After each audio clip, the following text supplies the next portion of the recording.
Good afternoon, everybody. I'm Asaf Ramarowski, the Executive Director of SPME, and it is my pleasure to once again welcome you to our webinar conversations. And this afternoon, we have the privilege and opportunity to talk to our good friend Emanuele Ottolenghi. Emanuele is an old friend and a colleague who has been dealing with the topics of Iran, Hezbollah, and Latin America in general, terrorism for a very long time. Currently, he's a senior research fellow at the Center for Research on Terror Financing in Europe. Prior to that, he was at FDD, where he focused on Iran, Hezbollah, and the hybrid threats of networks of influence and operation, especially in Latin America. He is a prolific scholar and a gentleman, above all. And it is really my privilege and honor to have him with us. It's been a long time, and we are glad to have him with us to talk about what's going on in his sphere. As far as a few housekeeping issues, those of you who've been with us in the past know Emanuele will talk for about 25 minutes or so, 25 to 30 minutes. Then we'll go into Q&A. Q&A will be done via the chat. All you have to do is type in your questions via the chat, and we'll do our best to get to all your questions today. If we don't, I do apologize in advance. Please feel free to email us after the webinar, and we'll do our best to respond in a timely fashion. So without further ado, Emanuele, welcome to the show, and the virtual floor is now yours. Good afternoon, everyone. Thank you, Asa, for the kind introduction. It's a great pleasure to be with you. And let me just dive straight into what I hope is going to be a packed presentation. There's a lot of ground to cover. So let me get straight to it. We're going to talk about Iran and Hezbollah in Latin America today. There are, of course, lots of angles that you can use to look at these two nefarious actors in the region. I will try to cover at least some ground today, focusing mostly on global dawah, so operations and activities and networks to gain influence over Lebanese communities and to spread the Iranian revolutionary ideology in the region. I will not touch upon or only tangentially touch upon money laundering networks. That is a topic in and of itself. But of course, if you want to expand and discuss, please raise it during the Q&A.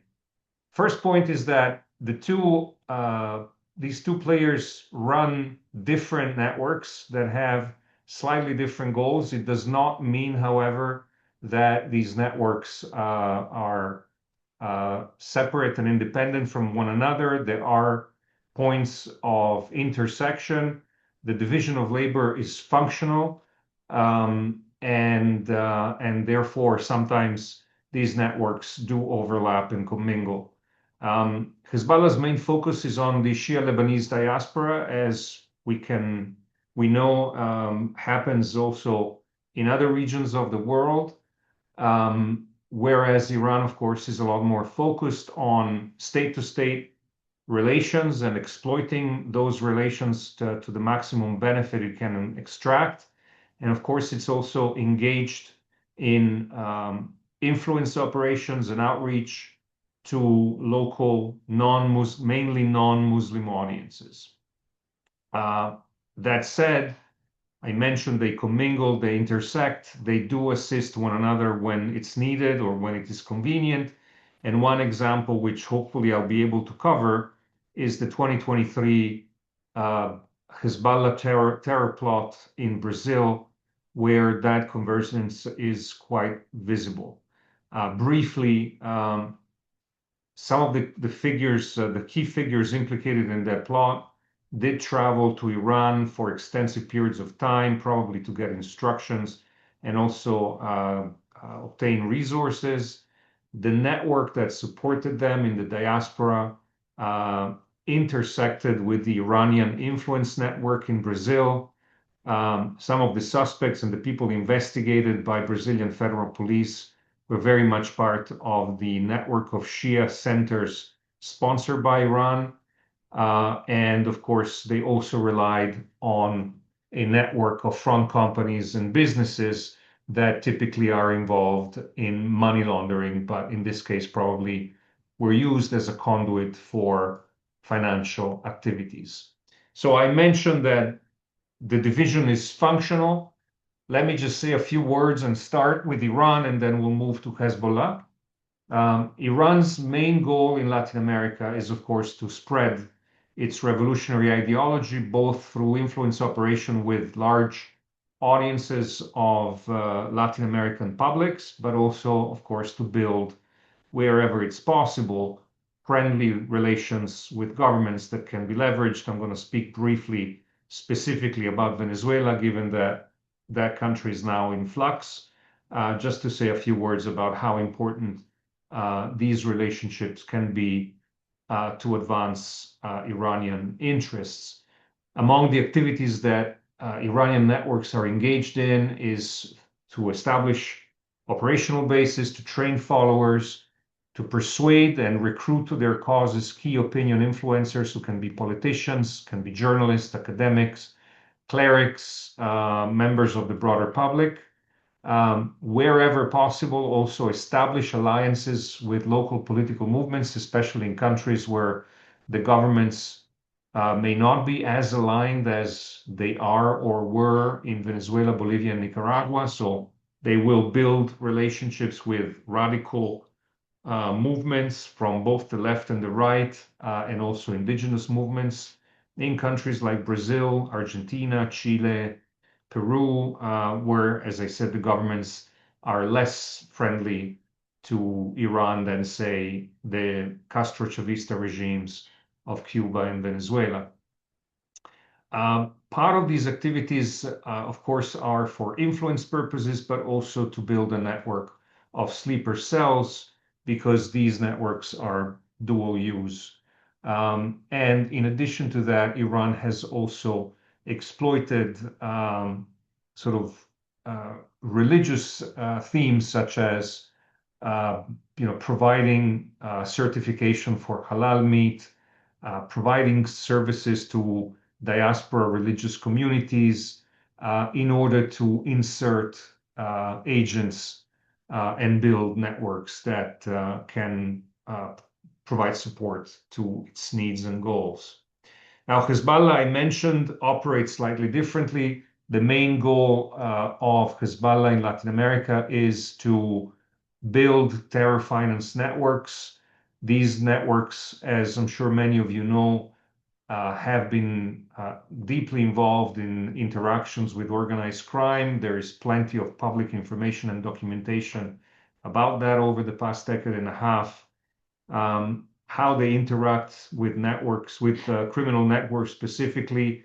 They provide three types of services mainly: the movement of illicit goods, logistics, the actual trade and distribution of these goods to distant markets, and then they help repatriate the proceeds from the sale of these illicit goods, so financial services. In order to protect and defend their networks, they're deeply involved themselves in influence operations by greasing the wheels of corruption in the countries where they operate to gain and curry favor with local politicians, judges, custom officials, police officials, and so on. And of course, they generate revenue for the organization by taking a commission on the services they provide. And this contributes significantly to the annual budget of Hezbollah. Now, these networks are primarily focused on terror finance. However, they can be leveraged as well to provide logistics and infrastructure support for terror operations. We have seen that historically in the two successful terror attacks Hezbollah conducted in Argentina in 1992 and 1994.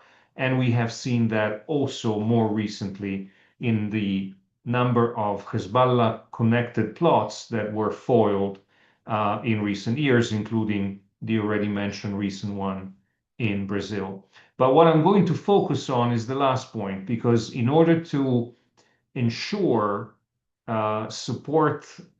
continuing support among Lebanese diaspora communities for its cause, Hezbollah invests heavily to build these communities and to keep them loyal. And to do so, it engages essentially in a project that very much resembles what Hezbollah has done over the years in South Lebanon. It indoctrinates, recruits, indoctrinates, radicalizes, and keeps on side members of the local communities, even as time and the generations pass, essentially by building their institutions and controlling them and controlling the message that these institutions give to these communities through socialization, through religious services, through cultural activities. Of course, this is a diaspora that is quite recent. It is a diaspora that keeps growing from immigration from Lebanon. It has deep blood, i.e. family ties with families that remain back in South Lebanon. And so it is quite easy, or it's not as difficult to maintain that bond, thanks to the fact that many people who live in these diaspora communities have relatives who are active members of Hezbollah back in Lebanon. And I'm going to show you a few examples. Now, let me just say a word about Venezuela, because this is an example of where state-to-state matters. While Venezuela is not the only place of operations for Iran, it certainly was for both Iran and Hezbollah a gateway to Latin America, some sort of a forward operating base for both. It was a place, and hopefully will stop being so if US policy gets it right, but it was a place where essentially both Iranian and Hezbollah agents and networks enjoyed full impunity and protection from the local regime. It was used in sanctions evasion. It was a source of hard currency. It also benefited, of course, the Venezuelan regime through the supply of Iranian weaponry and equipment for the oil industry. It was a base for operations and for intelligence. And also it was a place where Venezuela and Iran slash Hezbollah together were able to triangulate in a variety of schemes, including schemes involving the transfer of wealth and resources between them and other authoritarian allies. So that is the kind of investment that Iran made in building relations with government. But even if these relations lose value, or the governments or the regimes change and turn in a different geopolitical direction, the networks in the region remain functional to a large extent, because while Venezuela was so important, as you will see, their presence is quite widespread. And I mentioned, of course, the fact that these networks are also, multifunctional and flexible. And I want to start just by giving you an example of that, which will allow me to show you the nature and extent of Iran's influence operation. Many of you will be aware that in the last few months, news emerged of a plot by Iranian Quds Force agents to assassinate the Israeli ambassador to Mexico. And an expose was published in the Daily Mail in November, providing details. One of the details provided in this expose was that the agents involved in the plot met in Caracas to basically hatch their plot to assassinate the ambassador. The newspaper published a photograph of these agents meeting in a Caracas apartment. And while you can see 7 adults around the tables in a living room discussing presumably this plot, you can also see a child. The child is, of course, an oddity in this photograph if you think that what they're doing, and even more odd considering that no IRGC agent would fly all the way from Tehran to Caracas to plot a terror attack and bring their own, 5, 6, 7-year-old child. Now, the child is there because probably he lives in that apartment, and that is the apartment of the host of the meeting. And we were able to identify that person in the photograph. It is the cleric you see at the bottom on the left. And who is he? He is the permanent representative of Al Mustafa International University in Caracas. Iran and this university have had a presence in Caracas for more than a decade at least. You can see on the left a copy of an agreement signed between Al Mustafa and Catholic University in Venezuela, and news of that meeting in the Iranian press. And this is very important because Al Mustafa has an ongoing history of involvement in terrorism and has been sanctioned in 2020 by the US and in 2022 by Canada for being essentially a sort of an institution providing a support role as a facilitator to the Quds Force and the IRGC. It is an institution that is funded directly by the Office of the Supreme Leader. It enjoys a very large budget, anywhere between 80 and $100 million a year. It is targeting almost exclusively non-Muslim students, or I should say, recently converted individuals from all over the world, and so also to a lesser extent, Muslim students who come from countries who in the West or in Asia or Africa, so basically who are not Arabic or Farsi speakers. It is kind of an overseas students operation of the regime to train, recruit, train, indoctrinate, and radicalize. And as you can see here, a list of examples of involvement of either the university or teachers or graduates of the university in connection to terror operations, all the way to the terror attacks in Buenos Aires, of course, because one of the main culprits of that, of those two terror attacks, Sheikh Mohsen Rabbani, who was the cultural attaché at the Iranian embassy at the time, who has a red notice from Interpol for his alleged involvement in the terror plots, is now the head of the Spanish and Portuguese language department at Al Mustafa University. So he's the man in charge of developing, expanding the Iranian influence operations across Latin America. Here you can see the sanctions from the US. Now, the main network activities of Al Mustafa in Latin America are clearly not focused on terrorism per se. They are more, as I said, influence operations, soft powers.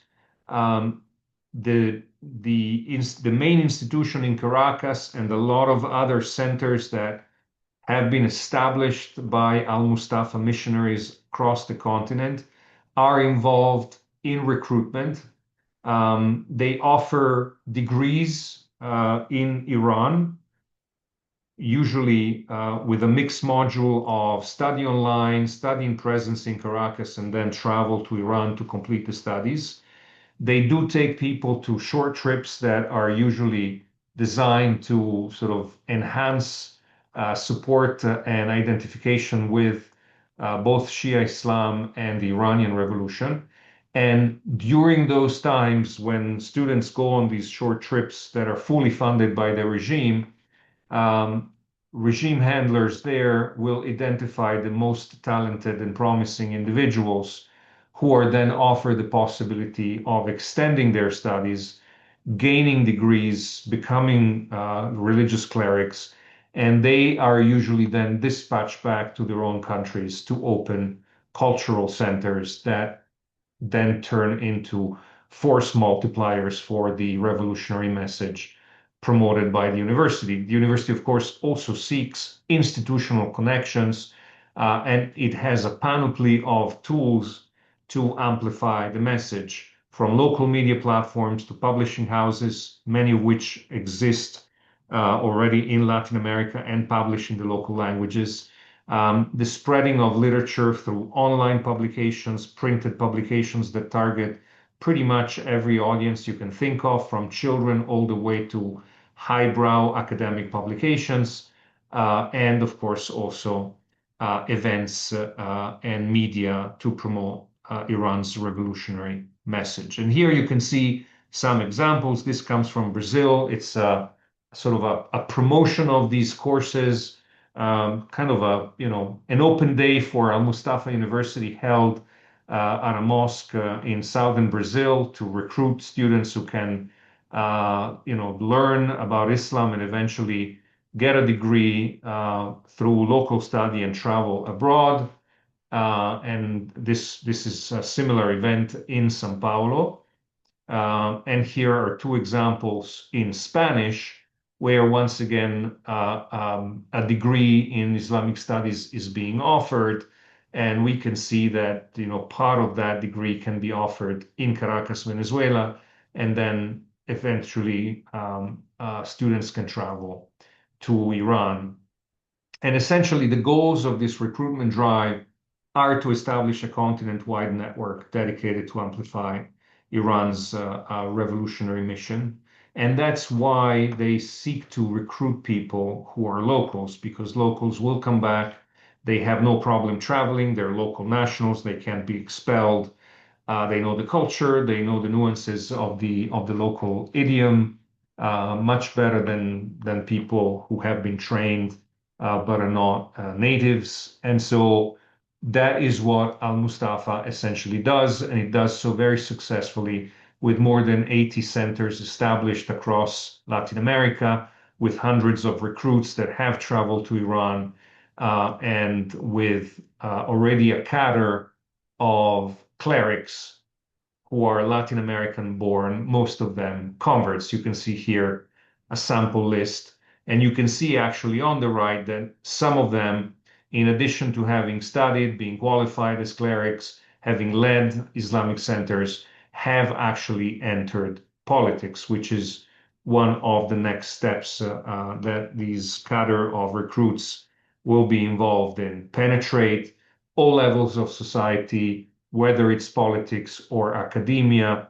or government, in a way that gives them added influence. For example, this gentleman here, Leandro Bracamonte from Argentina, is one of the only 5 qualified interpreter/translators at the Argentinian Ministry of Immigration, which means that every time an Iranian comes across the border illegally and gets caught by the local authorities, the man in charge of translating for immigration officials and security officials in Argentina is an Iranian agent. You can see where that could go wrong. Now, of course, an integral part of what they do there is propaganda. Here you can see some examples. Of course, they are heavily involved in championing the Palestinian cause, but these centers also are involved regularly in promoting important events linked to the Iranian revolution and its narrative. So they typically celebrate every year the Iranian Revolution with lectures and events. And also when bad things happen, they reveal their true loyalty and colors. Here you see some examples across these centers in Latin America, marking the death of Hezbollah's leader, Hassan Nasrallah. This is from an Al-Mustafa linked center in São Paulo. This is one of the leading sheikhs in Argentina. Here you have a Bolivian convert running a center in La Paz. She is also the Bolivia correspondent for Hispan TV, the TV channel that Iran established in 2012 to broadcast its own propaganda in Spanish across the Spanish-speaking world. This is, again, another posting by one of the sheikhs in São Paulo commemorating Nasrallah. So what you can see here, and here you have one more example from Colombia and another one from Brazil. The sheikh who runs this mosque, for example, is a convert. So here you have just a few tidbits showing you that Iran is heavily engaged in promoting its narrative and spreading its revolutionary worldview through a broad network of centers, mosques, and agents that, while depend significantly on its headquarters in Venezuela, will likely continue to operate and spread Iran's message, whichever way Venezuela eventually goes. Now, I mentioned that I was going to focus mainly on messaging and influence rather than money laundering. And I want to spend now a few words on Hezbollah, because what Hezbollah does, which Iran doesn't do, and that's really the division of labor, is focus on the Lebanese Shia diaspora to keep it on side. Now, that's something that they do everywhere. Here you have two examples, one from Foz do Iguaçu in the tri-border area of Argentina, Brazil, Paraguay. On the right, you have an example actually from Abidjan in the Ivory Coast. The example on the right is marking the anniversary of Khomeini's death in 2017, announcing an event and sort of commemorating the Vali, the founder of the Iranian Revolution.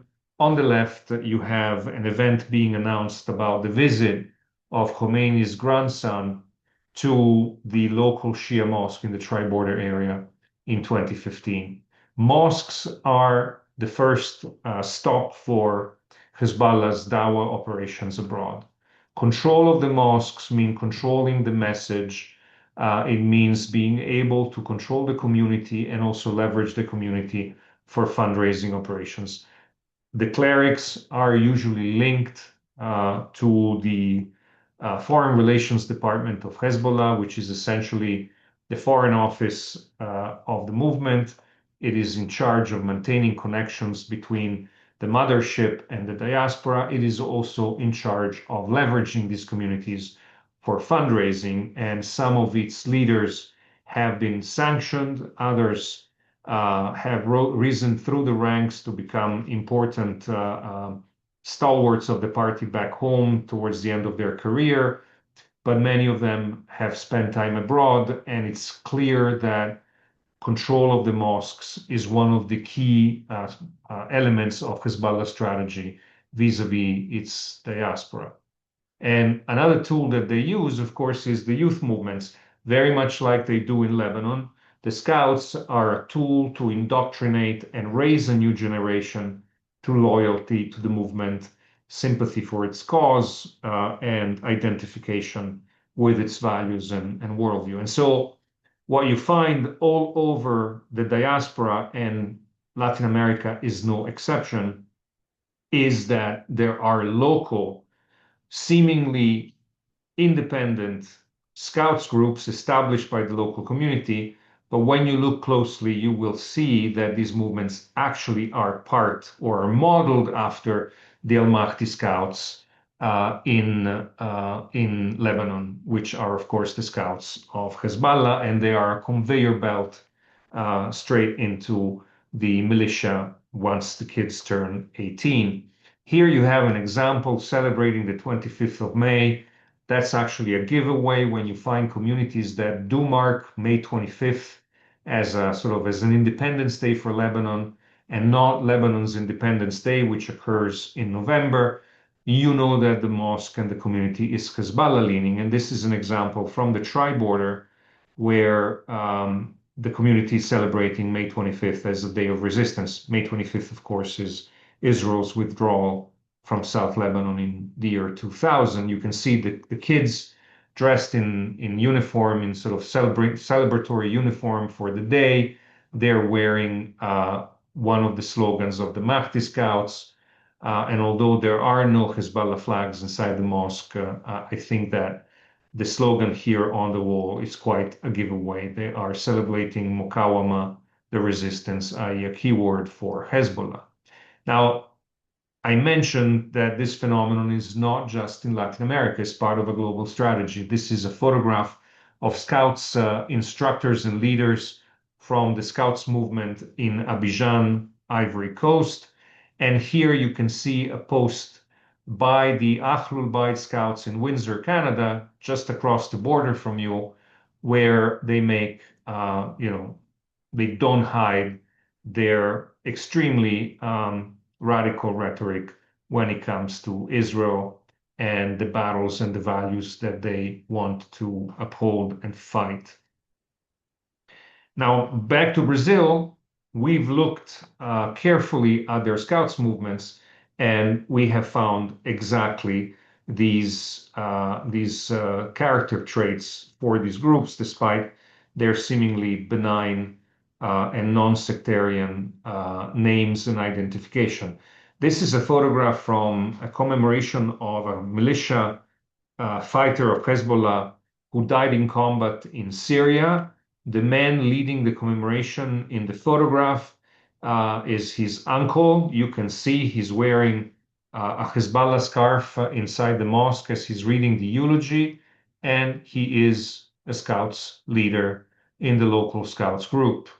This is another Scouts instructor in São Paulo, so different Brazilian city, but same Scouts group.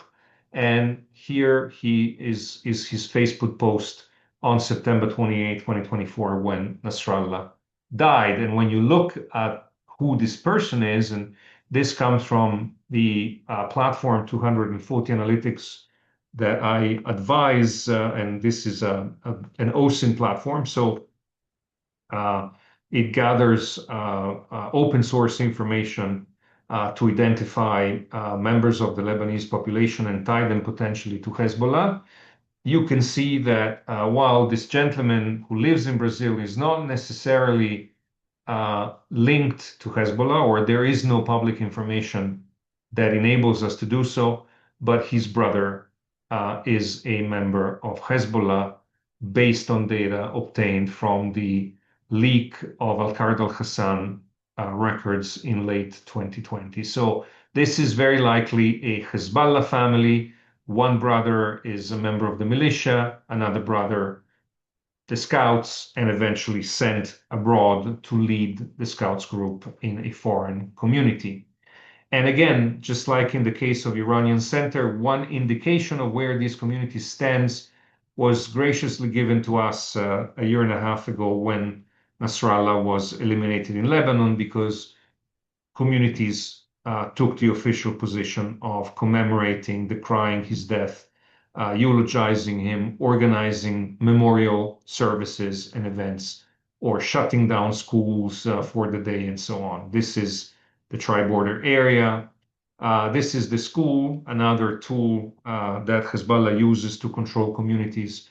This is the school in the tri-border area. This was posted in their Facebook page as the avatar on the day that Nasrallah died. And this is the mosque in São Paulo, a year later, commemorating Nasrallah, Hisham Safieddin, and Ali Abu Raya, who was a leader of the FRD and served as local imam at the Mesquita do Brás in the early 2000s for about 6 years. His children live in São Paulo still. So not just a connection to expand and promote an ideology and a loyalty, but also, as I mentioned, family ties. And it is thanks to these family ties that we are able to identify Hezbollah members abroad, because in the last 2 years, Hezbollah has suffered many casualties. And every time there is a family connection to these casualties, usually we get wind of it from announcements in the local mosques. This is one such example. Here you have a member of the São Paulo mosque posting a martyr poster of somebody related to him. Here you have another case. This is somebody who owns an electronic shop in São Paulo. He posted the photograph of somebody with his same family name in June of 2024, and soon after, a photograph of him emerged in social media showing him attending the funeral of what turned out to be his brother. This is another member of the same mosque in São Paulo, posting multiple posters of martyrs. And again, this is from 240 Analytics. You can see that this gentleman who is in Brazil is actually a member of Hezbollah, has numerous bank accounts with Al-Qard al-Hassan, and is in Brazil. Now, why are these links important? Here is a great example. This is yet another member of the São Paulo Mosque posting a photograph of a martyr. They share the same last name. We looked them up. We found the person who posted the martyr's announcement. Clearly, based on his personal data, he is a member of a Hezbollah family. You can see here the martyr. You can see here there is another brother. This is Mohammed. This is the brother who's alive. This is the martyr brother. And what we found is that the brother who's still alive, Jawad, went to Brazil first, opened a company in São Paulo, involved in the import and export of electronics, and then applied for an immigrant visa for his brother. So this is one of the ways that Hezbollah families keep their connection to Lebanon, but also move their members around the world. One goes ahead, another one comes later, while somebody remains behind as part of the organization, whether as a fighter or as a teacher or as an administrator or as a senior cleric, a doctor, whatever it is that they do. But oftentimes you will find families divided up in this way. And the data from martyrdom posters and how they get reproduced in social media of diaspora communities is confirming that trend. Now, if I do still have the time, I'll try to do this very quickly. Let me just focus briefly on the specifics of the recent operation in Brazil, which is, I think, extremely important. Maybe has been slightly overlooked in the Western world, in the United States, because perhaps because it was such a disaster from Hezbollah's standpoint, the people involved who were meant to carry out the attack were captured. Their handlers, their Lebanese Hezbollah handlers, escaped before the plot was before the people recruited to do the hit were captured, and so it probably didn't make the splash that it deserved. But it's an interesting story nevertheless, for two reasons. First of all, because the people involved in the plot are relatives. Despite their different last names, they're related. Mohammed Khodr Abdul Majid's mother is a Diab from Lebanon and related to Haytham, the key figure in the plot. They had connections with the local Iranian network, including a prominent convert by al-Mustafa. So there is that overlap that I mentioned at the beginning. And they relied heavily, of course, on companies and infrastructure that Hezbollah usually leverages there for money laundering and financial operations. Now, the Brazilians got onto this case initially because they were tipped off by U.S. authorities, which is also an indication that these are serious players in Hezbollah's operations in Latin America.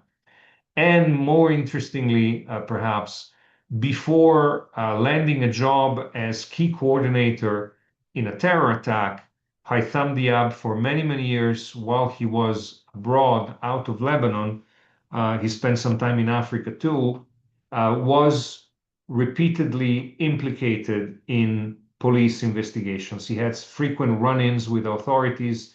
He got lucky every time.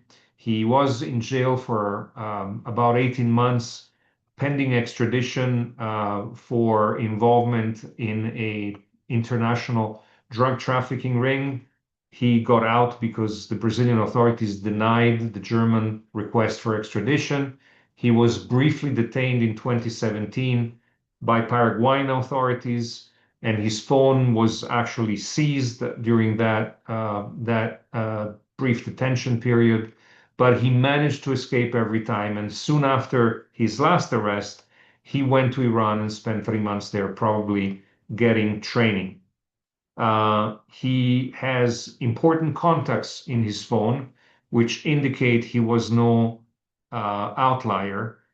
Now, this is a designation for Shams Exchange, an important uh, clearinghouse for Hezbollah drug trafficking, money laundering operations that Treasury sanctioned in 2019.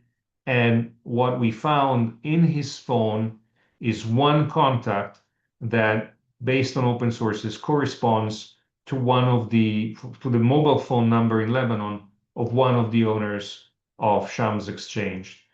Among his contacts also, we found this individual who Treasury sanctioned in 2006 is one of the key figures and leaders of Hezbollah in the tri-border area. So clearly this man had important contacts within the Hezbollah money laundering and terror finance structure. You can see here his family relations, several members of his family with Al-Qard al-Hassan bank account. That's the yellow icon here, and at least one brother who is a member of Hezbollah, confirmed member.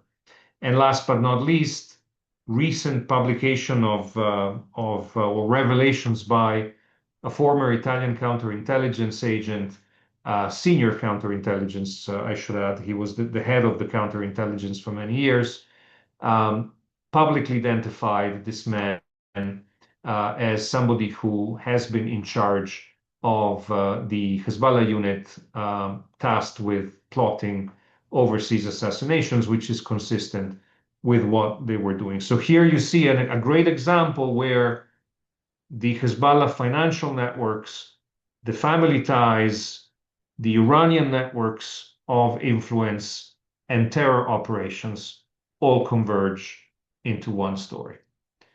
Thank you for your patience. I know I didn't cover everything, but I hope I triggered your curiosity, and I look forward to your comments.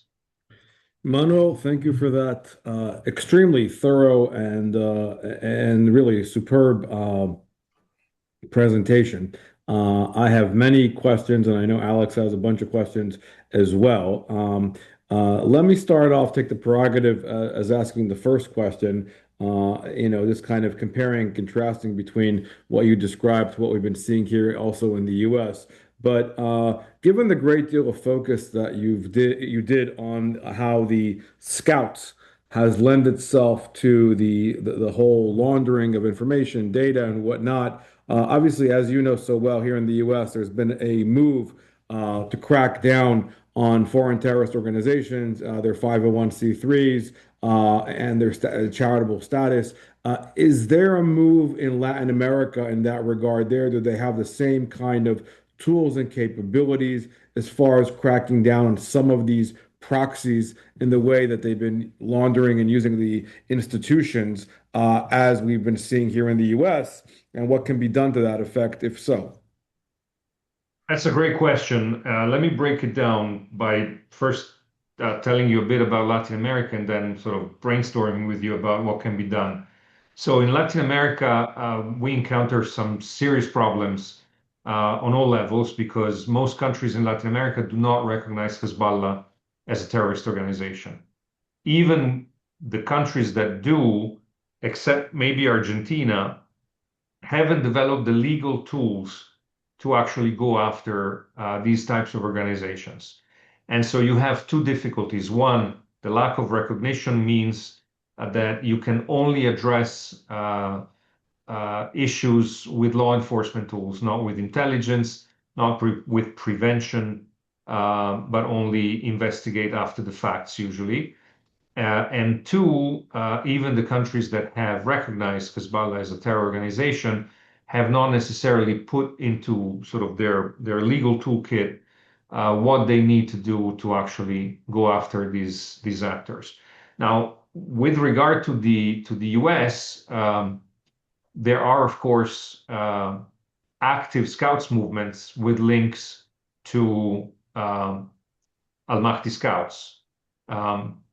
They not only in the US, in Canada too. And I'm mentioning Canada because the groups that I'm aware of in the US are very close to the Canadian border. You can imagine in which specific area, particularly of the United States, we're talking. And again, you will find these organizations where there are large concentration of Shia Lebanese diaspora, where that Shia Lebanese diaspora is ideologically, religiously, intellectually, politically, culturally aligned with Hezbollah and with Iran. And there are such communities in the United States. How do you address that? I think that you put your finger right on the spot by indicating the need to look into the possibility of revoking their non-profit status, their charitable status.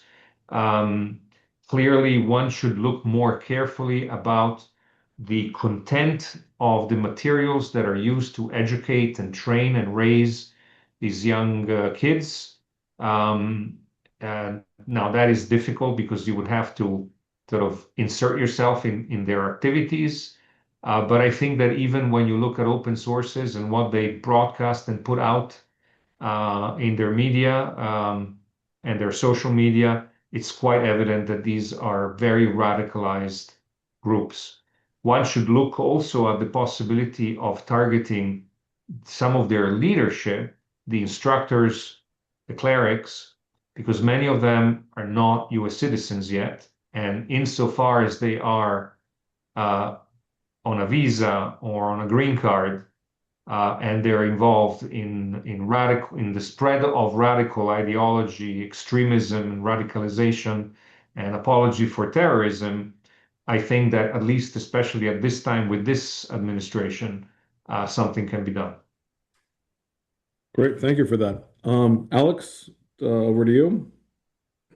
Right, thanks. Well, first of all, a very comprehensive review. And on a parenthetical kind of or parallel track, I would assume that these same kinds of conditions, Iranian networks, Hezbollah networks, political insertion into local political structures.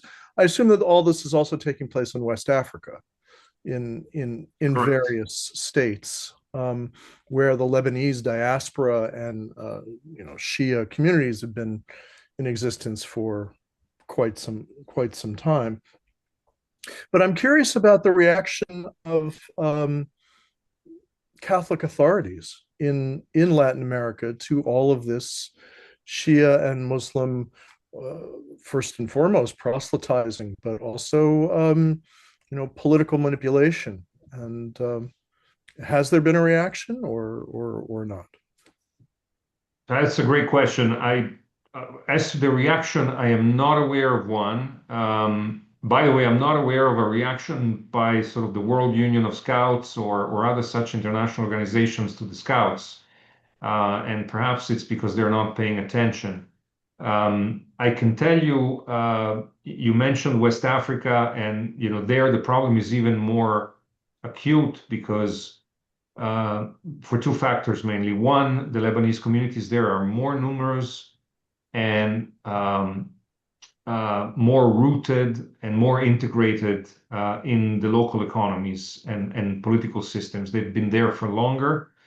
And they have a lot more influence. And two, because generally speaking, and it's always on a scale, the governments and regimes they deal with in West Africa tend to be less aware and more corrupt than what they find in the Western Hemisphere. So they're they're able to operate more efficiently. In Latin America, I have seen strong evidence of a policy of outreach by especially the Iranian networks to the Catholic Church under the guise of interreligious dialogue.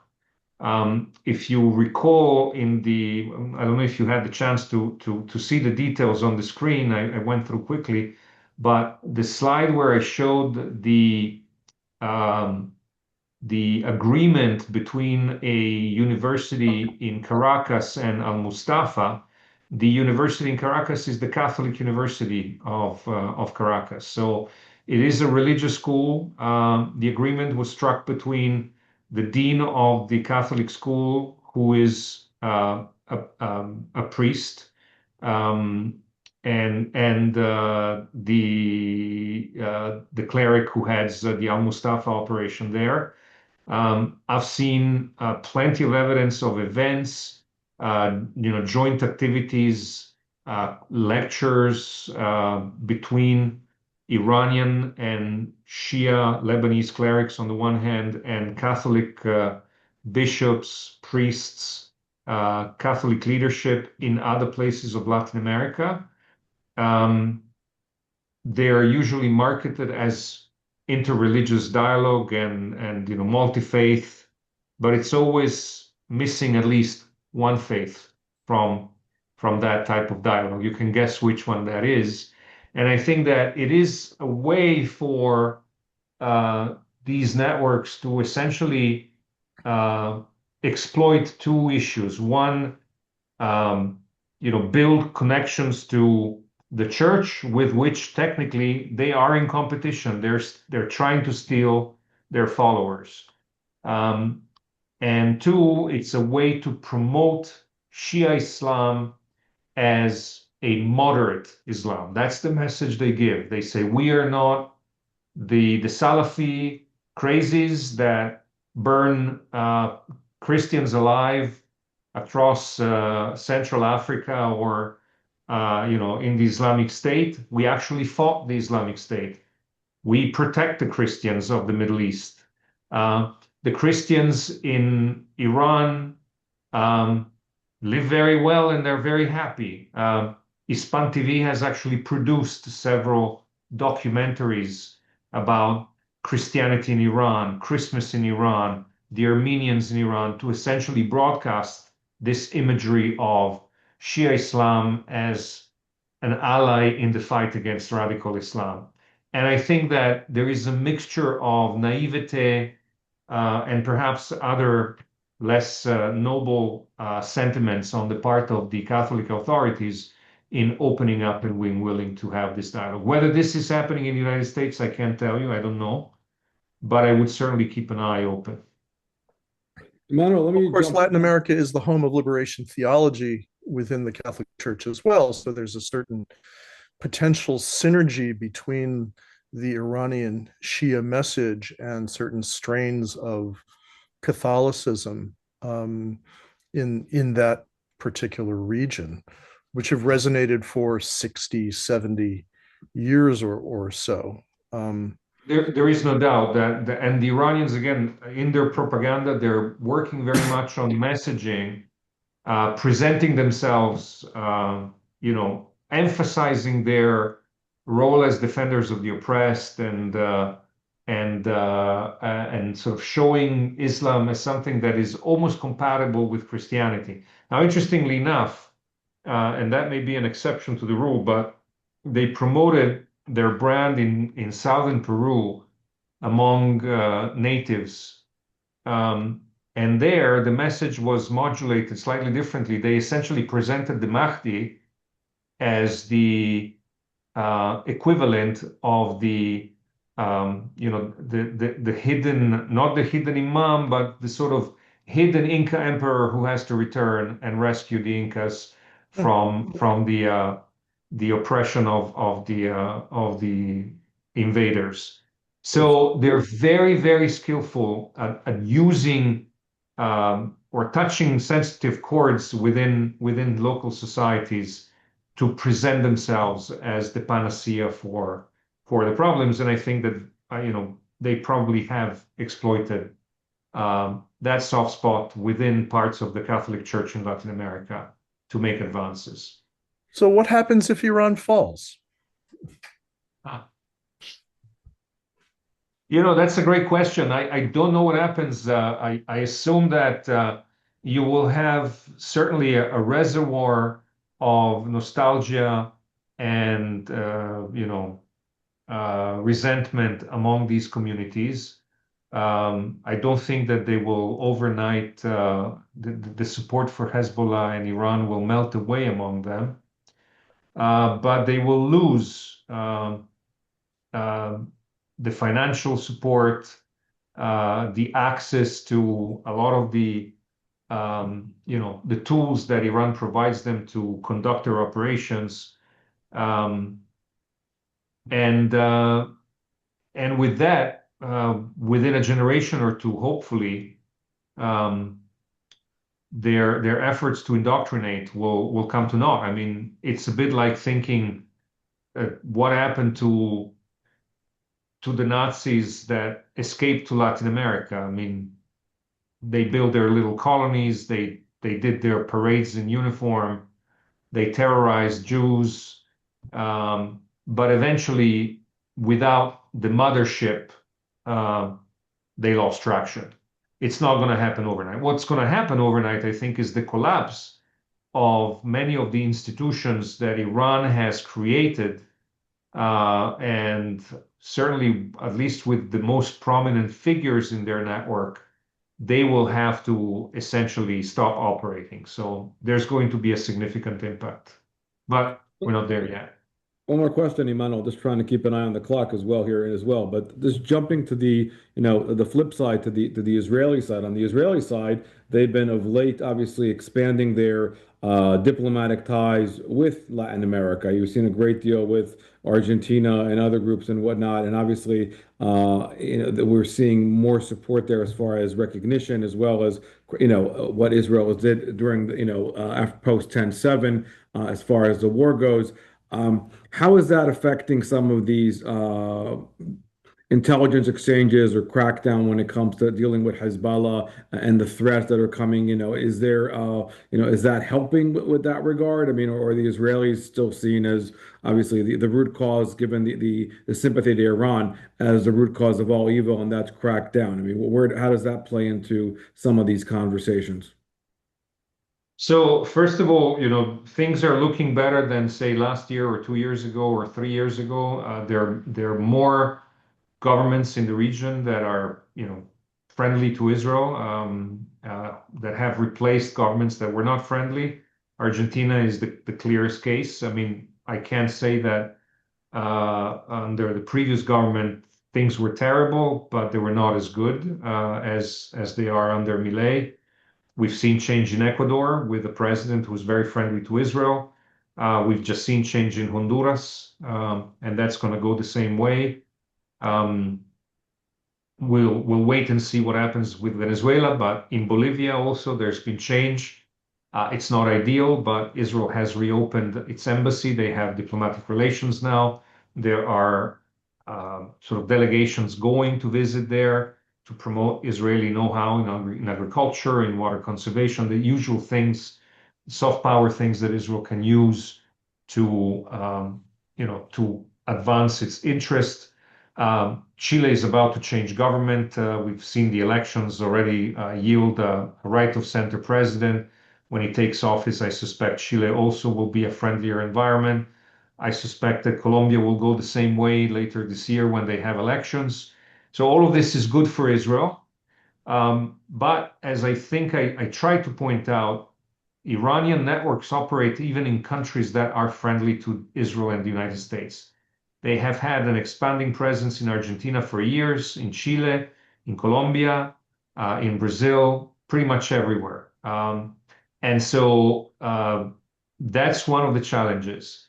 And the problem, I think, for the Israelis is twofold. One is that they can only devote limited intelligence resources to Latin America compared to the efforts they have on their doorstep.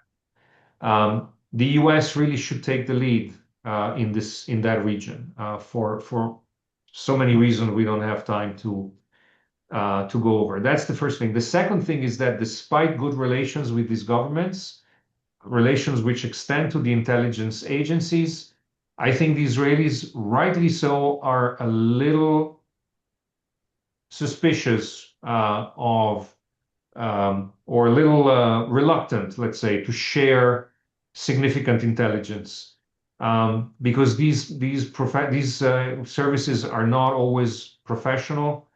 There are leaky ships oftentimes. And so providing intelligence is always a double-edged sword. I've seen this in the past. And so the combination of limited resources and reluctance to share, I think, limits the Israelis somewhat.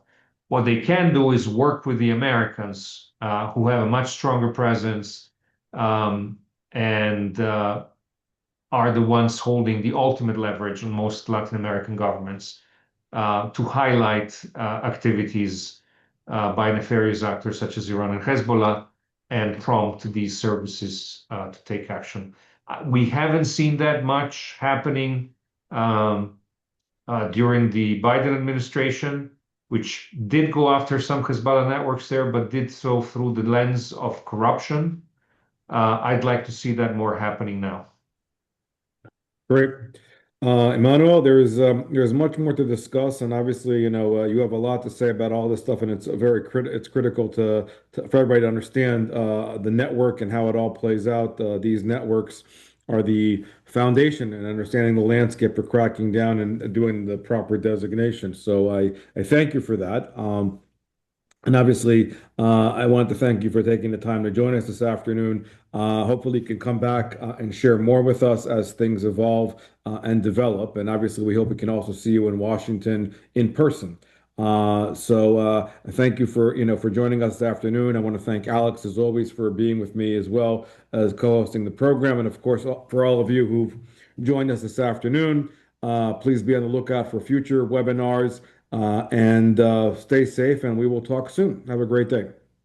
Thank you so much.